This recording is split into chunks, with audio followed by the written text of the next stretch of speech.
মসজিদ মাদ্রাসা দান করা নিরুৎসাহিত করছে। কেন? দান করা যাবে না। কি করবেন? আল্লাহ কোরআন পাকে দান করতে বলেছেন, ওয়ানফিকু ফি সাবিলিল্লাহ, আল্লাহর রাস্তায় আল্লাহ ব্যয় করতে বলেছেন। এখন সাবিলিল্লাহ বলতে তো সবই, জিহাদে ব্যয় করেন সাবিলিল্লাহ, হাজিদের সাহায্য করেন সাবিলিল্লাহ, মিসকিদের সাবিলিল্লাহ, সবই তো আল্লাহ। মসজিদ বলছে আগে মাল তারপরে দান, এটা সত্য? ইন্নাল্লাহ হাসতারা, কোরআনে আয়াত কি বলছেন? ইন্নাল্লাহ হাসতারা মিনাল মুমিনিনা আনফুসাহুম ওয়া আমওয়ালাহুম বিআন্না জান্নাহ। আয়াতে তো বলছে জান, জীবনের কথা আগে বলতে। জীবনের কথা বলেছে। আল্লাহ কিনছেন কি মুমিনদের থেকে? আনফুসাহুম এবং মালের।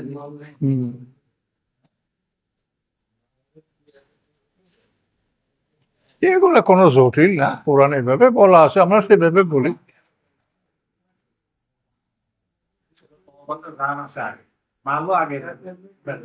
থাকতে পারে দুটোই, ওটা কোনো সমস্যা নেই।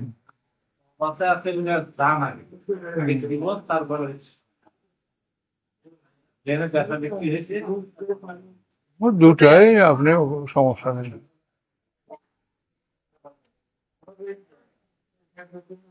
সবকে দাঁড়িয়ে তো সত্য হুজুর, যাই জীবনে দান করে যাবো আখেরাতে পাবো।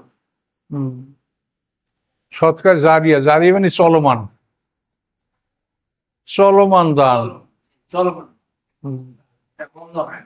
এই তো মসজিদ মাদ্রাসাগুলি তো চলমান, এগুলি কিয়ামত পর্যন্ত চলতে থাকবে। মাদ্রাসাগুলি, মসজিদ, এতিমখানা, তারপরে এইসব জায়গায় জমি জমা দান করা। ভারতবর্ষে যত সম্পত্তি ছিল ব্রিটিশ আমলে, এর 1/3 সম্পদ অক্ষ করা ছিল। তাই তো হাইকোর্টে তো তাই বলতো, কিছুদিন আগেও তো 80,000 আলেমদেরকে তারা ফাঁসি দিয়েছে, এরকম ইতিহাস। এটা হলো 1857 সেপাই বিদ্রোহ হয়েছিল না? ওই সেপাই বিদ্রোহতে মুসলমানরা যখন ব্রিটিশ তারাইতে পরাজিত হলো, তারপরে এই কাজটা ওরা করছে।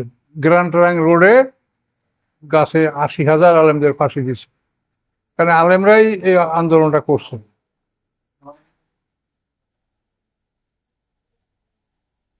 তাহলে ভারতবর্ষে মুসলমানদের যে জমি ছিল, এর সব 3/1 ছিল অক্ফা। এই অক্ফাস্টের দ্বারা মসজিদ, মাদ্রাসা, এতিমখানা সব চলতো। কিন্তু সম্রাট শাহ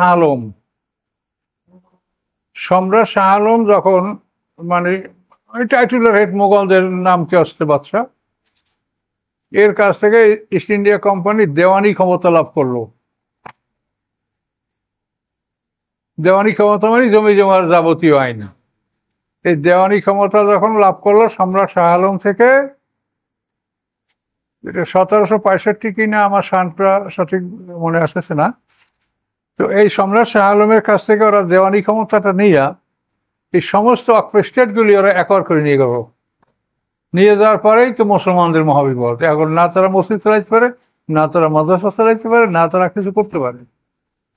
এর কারণে শেষ পর্যন্ত মুসলমানরা অনুপায় হইয়া এই জাকাতের মাল, কোরবানির চামড়া, এগুলি কি খাওয়া যায়? আর করবেটা কি তারা? এই বিপদে সম্রাট শাহ আলম, এই বেয়াদব টাইটুলার হেড মোগল রাজার রাজার নাম কি আসতে আর কি, এদের তো ক্ষমতা ছিল সব ইস্ট ইন্ডিয়া কোম্পানির।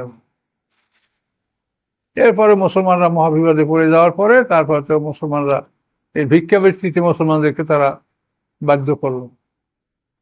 কি অত্যাচার করছে পৃথিবীতে। আল্লাহ তো মাফ করার জন্যই আসে, কিন্তু আমরা তামাশা না করি। মাফ একবার চাইলে ওটা যেন মরণ পর্যন্ত বহাল থাকে। ওই অপরাধ যেন না হয়।